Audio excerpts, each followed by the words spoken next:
어느 날 저희 아내가 책을 한 권 추천해 주면서, 죄송합니다. 제가 여보 이렇게 한번 말할게요. 여보, 시니어를 담당하는 교역자라면 이 책은 반드시 읽어야 돼라고 추천해 주는. 그러니까 귀가 솔깃해지더라고요. 그래?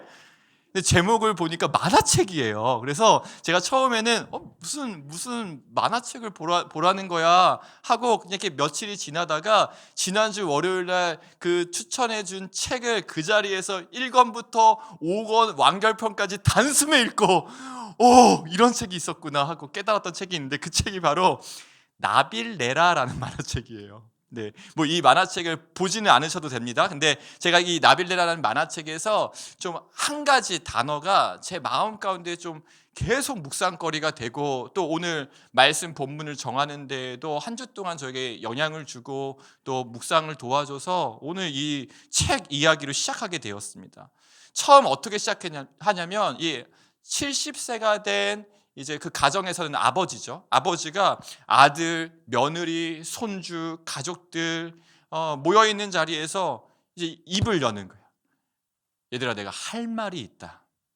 내가 말이야 하고 좀 뜸을 들이더니 무슨 이야기를 하냐면, 내가 발레를 해보려고 한다. 그러면서 이제 6.25 전쟁 그 통에 막 피난 다녔던 이야기, 아둥바둥 살려고 고단했던 이야기, 또 힘들게 고등학교 졸업하고 우편 공무원으로 취직해서 수십 년을 살아온 이야기. 그래서 이제 잊고 있었는데, 그 아주 어렸을 때 아버지를 따라서 러시아에 갔다가 발레하는 모습을 구경했던, 그리고 그것이 한평생 미련이 되어서 이제 70이 되었는데 내 가슴에 품은 꿈 하나, 이거 좀 발레하고 싶다, 이렇게 가족에게 이야기하는 것으로 책이 시작됩니다. 그러니까 가족들 반응이 막 응원해주고 격려해주고, 아버지 제가 발레복 사드릴게요 이래야 되는데, 이놈의 자식들이 막 아버지 뭐예요 이러는 거예요. 막 속상하더라고요. 아버지가 뭐 꿈 한 번 이야기했는데 그게 발레면 어떻고 뭐 수영이면 어떻고 뭐 올림픽이면 어떻습니까? 70년 동안 가슴에 품은 꿈 하나 이야기는 이제 아들들이 수치스럽다, 동네에서 어떻게 얼굴 들고 다니냐 하면서 막 말리는 거예요. 그때 이제 아버지가 이렇게 이야기합니다. 내가 자식들 다 장성시키고 남부럽지 않게 가정 꾸리려고 일생을 노력하며 살아왔다. 이제 나이 들어 언제 죽을지도 모르는데 가슴에 품고 살던 거 하나 해보는 게 그게 그렇게 안 될 일이니. 그리고 이제 가족들의 반대를 막 무릅쓰고 작은 발레단에 들어가서 여러 가지 우여곡절을 겪으면서 마지막에는 이 어떤 공연에 젊은 무용수와 함께 이렇게 공연에 서는 것으로 이 책이 끝나요.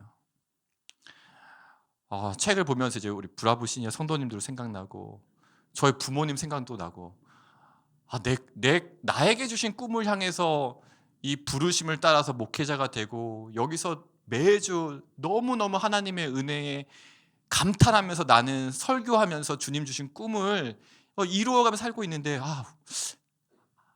아빠 꿈이 뭐였어요? 라고 물어본 적이 없었던 것 같다라는 생각을 좀 했습니다. 가슴에 품고 살던 거 하나, 우리 사랑하는 성도님들 가슴에 품고 살던 거 하나는 무엇인가요? 이제 아버지가 발레한다고 했을 때 가족들이 다 막 말려요. 아버지 그냥 점잖게 뭐 이거 하시는 게 어때요? 말리는데, 둘째 아들 성간이라는 이 아들이 아버지 유일하게 응원하거든요. 저는 우리 브라보 시니어가 우리 사랑하는 성도님들 가슴에 품은 그거 하나, 품은 꿈, 그것이 뭐 우리가 이 신앙이 있잖아요. 믿음이 있기 때문에 적어도 이 세상이 이야기하는 가치관과 그것 따라서 우리가 뭐 야망을 품은 거 아니라면, 하나님 우리 가슴에 주신 그거 하나, 가슴에 품은 그거 하나, 서로가 서로를 응원하고 지지하고 꿈을 주신 하나님을 함께 바라보면서 그 꿈이 이루어지는 그 길에 좋은 믿음의 형제, 자매, 벗이 되었으면 좋겠습니다.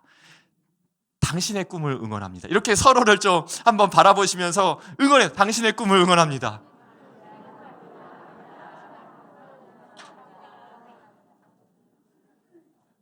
나는 내 꿈을 말하지도 않는데 응원해. 난 무슨 꿈 꾸고 있지? 그래서 이 예배가 있는 겁니다. 브라보 시니어는 우리 분당 우리에 등록한 65세부터 74세 성도님들의 예배 공동체잖아요. 대그룹이 있고 소그룹 다락방이 있는데 건강한 교회는 이렇게 대그룹을 모이는 예배가 살아야 되고 소그룹으로 모이는 그 다락방이 역동적이어야 됩니다. 그럼 왜 65세부터 74세 우리 귀한 이 성도님들을 이렇게 대그룹 예배로 모이게 되었습니까? 가슴에 품은 꿈 하나. 우리에게 주시는 꿈은 무엇일까? 사명은 무엇일까? 이제 우리는 무엇을 위해 살아야 되나? 어떠한 삶이 주 안에서 가장 보람있고 가치 있는 삶일까? 예수를 잘 믿고 예수를 사랑하는 성도의 삶은 무엇일까? 거기에 대해 질문하고 예배를 통해 하나님께서 주시는 말씀을 듣기 위하여 우리가 모여 있는 줄 믿습니다. 그래서 이 예배가 너무나 소중한 거예요. 그래서 이제 처음에 우리 브라보 시니어 부서에 올라오신 분들은 이제 64세까지는 일반 다락방에 있다가 이제 65세가 되어서 나이가 이제 65세가 찼기 때문에 오셨다고 생각하실 수 있는데 그렇지 않습니다. 우리 브라보 시니어는 65세는 되어야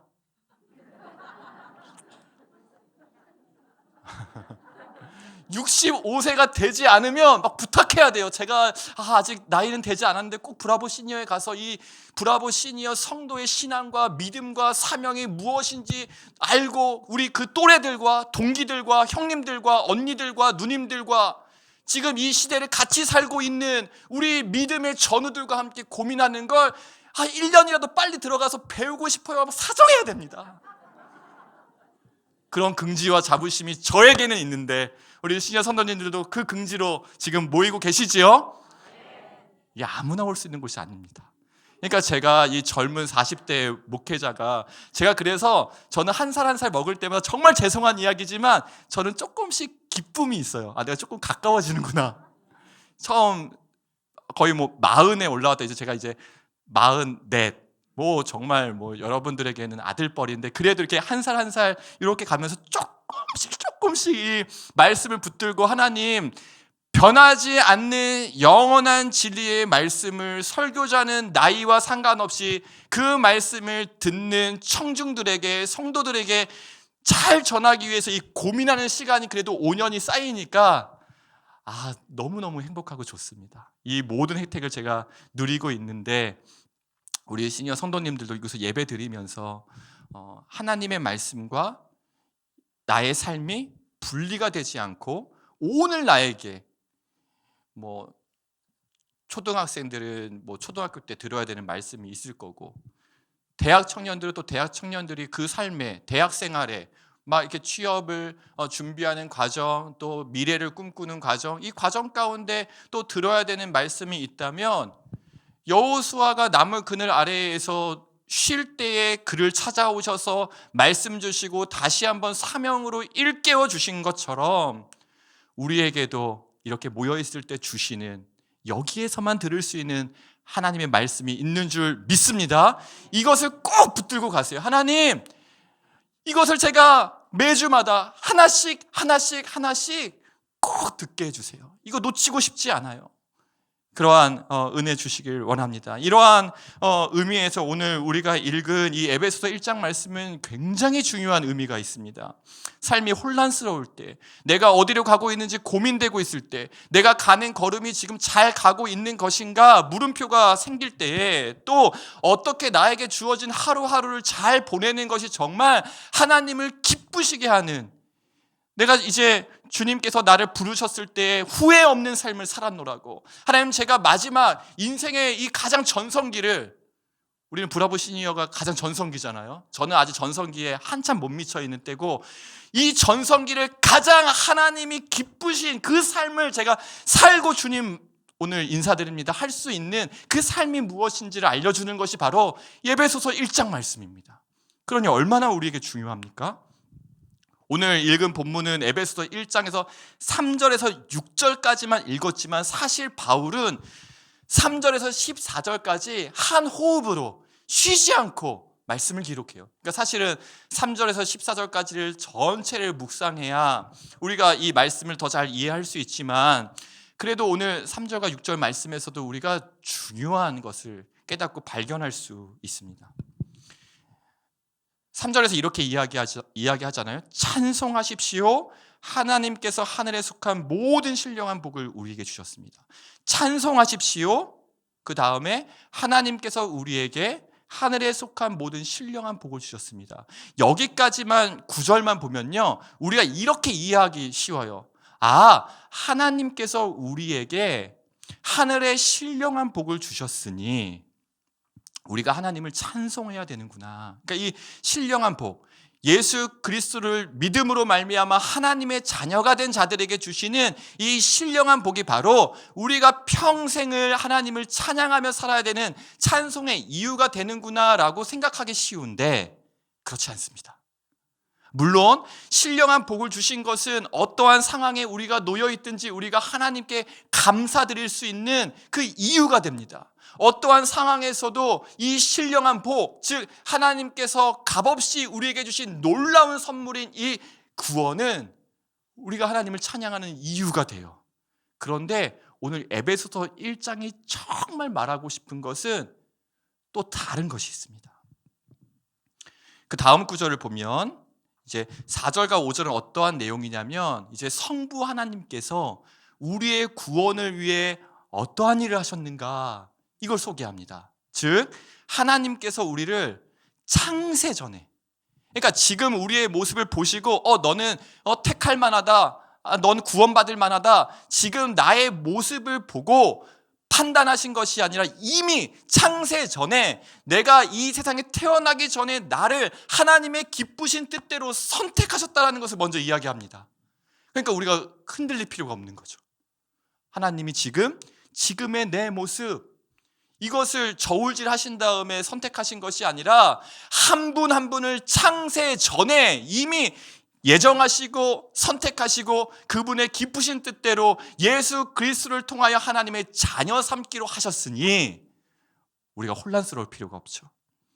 그리고 나서 6절에 이렇게 기록합니다. 이는 이제 하나님의 구원 사역을 이야기하고 창세전에 우리를 예정하사 그분의 기쁘신 뜻대로 택하셨습니다. 먼저 이야기하고 이제 6절에 이렇게 이야기합니다. 이는 그가 사랑하시는 자 안에서 우리에게 거저주시는 바 그의 은혜의 영광을 찬송하게 하려는 것이라. 아멘.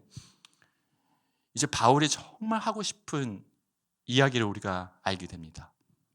즉 하나님께서 나를 창세전에 택하시고 그분의 기쁘신 뜻대로 자녀 삼아 주신 것이 우리의 찬양의 이유가 되기도 하지만 하나님께서는 우리를 창세전에 기쁘신 뜻대로 선택하실 때 목적을 갖고 계신데 그 목적이 바로 우리가 하나님의 영광을 찬송하게 하라는 것이다. 이것이 하나님께서 우리를 지으신 목적이라는 것이에요. 그러니까 이것은 우리에게 좋은 일이 있어, 너무나 큰 은혜를 받았어, 하나님께서 나를 창세전에 택해 주셨어, 이 놀라운 은혜에 감격하면서 이것이 찬송할 만한 이유가 되어서 찬송하는 것이 아니라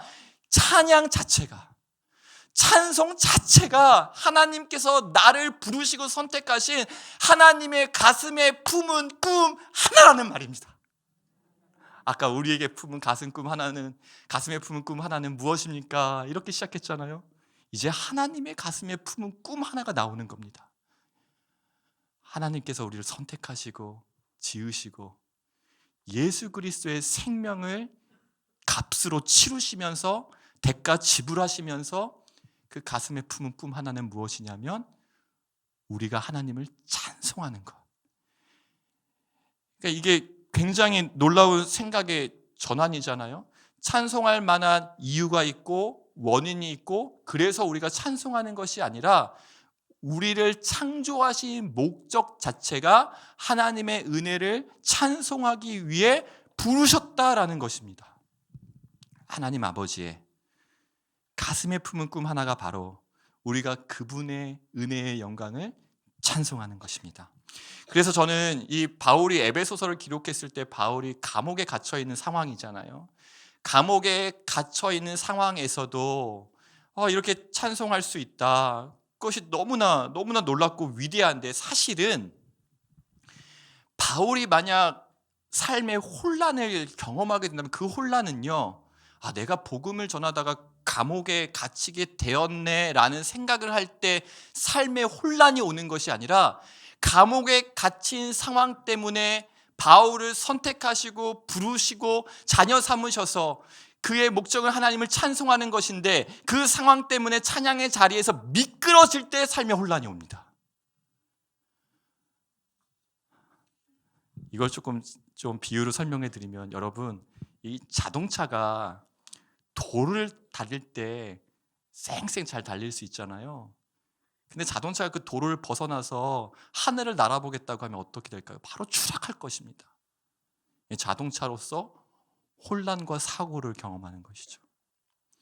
만약 비행기가 하늘을 날다가 저 거대한 바다를 보고 내가 바닷속을 한번 이렇게 항해하고 싶다 해서 바닷속으로 들어가면 그게 추락입니다. 대형 사고입니다. 그러니까 삶의 혼란이라는 것은 이 자동차가 도로로 달릴 때, 목적대로 달릴 때 혼란이 없는 것이지, 내가 이제 하늘을 날고 싶다 했을 때 추락되는 것이고, 비행기가 하늘을 날아야, 목적대로 하늘을 날아야 혼란이 없는 것이지, 내가 한번 바다에 뛰어들겠다고 그 목적에 벗어날 때 혼란이 오는 것입니다. 그러니까 바울이 혼란을 겪지 않는 것은 무엇입니까? 바울에게 있어서는 내가 감옥에 갇혀 있느냐, 감옥에 갇혀 있지 않느냐, 이 어떤 상황과 환경 때문에 어떤 때는 내가 혼란스럽고 복잡하고 답답하고 이것이 아니라, 이 환경과 상황과 관계없이 내가 여전히 하나님의 부르신 목적대로 차가 도로를 달리듯이, 비행기가 하늘을 날듯이, 새가 하늘을 날고 동물들이 대지를 뛰어다니듯이 내 목적대로 여전히 내가 이 자리에서 하나님을 찬양할 수 있는 믿음을 지키고 버티고 인내하고 그 시간을 보낸다면 우리는 삶의 혼란을 겪지 않게 될 것입니다. 삶의 혼란은 목적에서 이탈했을 때, 하나님은 우리를 그렇게 부르셨습니다. 찬송하는 자로 부르셨는데 내가 어떠한 환경과 상황을 만나서 이걸 놓칠 때, 그러니까 상황과 환경은 결국에, 이 상황과 환경이 우리에게 혼란을 주는 원인이 아니라 그것 때문에 내가 이 목적의 자리에서 때로는 마음이 상하고 때로는 낙심되고 때로는 좌절해서 이 그동안 지켜왔던, 그동안 힘내어서 주님 바라보고, 그래서 시편 71편 14절은 무엇이라고 이야기합니까? 나는 항상 소망을 품고 주를 더욱더욱 찬송하리이다. 이건 무슨 이야기입니까? 나는 항상 내 현실을 보고 주를 더욱더욱 찬송하리이다, 이렇게 이야기하지 않았습니다. 소망을 품고 나에게 주어진 환경과 상황 가운데 그래도 믿음으로 소망을 품고 주님을 바라보며 인내하며 견디며, 오늘 시편 71편 14절 말씀처럼 더욱더욱 찬송하고자 했을 때는 삶의 혼란을 이겨낼 수 있습니다. 그 자리를 지킬 수 있는 것입니다. 그러나 이 상황과 환경으로 비가 내리고 창수가 나고 비바람이 몰아칠 때에 모래 위에 집이 무너지는 것처럼 이 목적대로 지으신 그 자리를 이탈했을 때, 즉 상황과 환경 때문이 아니라 하나님께서 나를 지으신 목적에서 이탈했을 때 우리는 삶의 혼란을 느끼게 됩니다. 사랑하는 성도 여러분, 찬양의 자리, 예배의 자리, 삶이 혼란스럽고 좀 답답한 문제들이 있고 마음이 낙심되는 어떠한 상황이 있고 힘이 들 때에 오늘 기억해야 될 건, 나의 삶의 혼란을 정리시켜 주는 자리는 바로 이 자리입니다. 하나님의 목적이 있는 그 자리에 제가 믿음으로 또 서로 중보하며 도와주며, 나 혼자서는 이 자리를 지킬 힘이 없을 때 양쪽에서 버텨주는 거예요. 양쪽에서 이렇게 밀어주고 잡아주고 붙들어주고, 그래서 이 자리를 내 힘으로는 지킬 수 힘이 도저히 없을 때 옆에서 붙들어주는 거고, 내 힘으로는 이 찬송이 안 나와서 입이 꽉 다물어 있을 때 옆에서 찬양 불러주는 겁니다. 같이. 하나님 우리를 지체로 부르셨고 한 몸으로 하나로 부르셨으니 내가 못할 때 옆에서 소망을 품고 찬양해주면 내가 찬양하는 것이 됩니다. 그랬을 때 공동체가 다락방에서 찬양할 때 나는 이제 찬양할 힘을 잃었어도 우리가 함께 찬양할 때 그 찬양의 능력이 나타나는 줄로 믿습니다. 그 은혜가 계속되기를 바랍니다. 그래서 하나님 가슴에 품은 꿈 하나, 우리가 그 소원 이루어 드리겠습니다. 그것은 바로 찬양의 자리 지키는 것, 그리고 내가 이 찬양할 힘을 잃어버렸을 때 그 자리에서 미끄러지지 않도록 옆에서 붙들어주는 은혜, 그 은혜가 우리 예배와 다락방 가운데 가득하기를 간절히 소망하며 주님의 이름으로 축복합니다. 기도하겠습니다.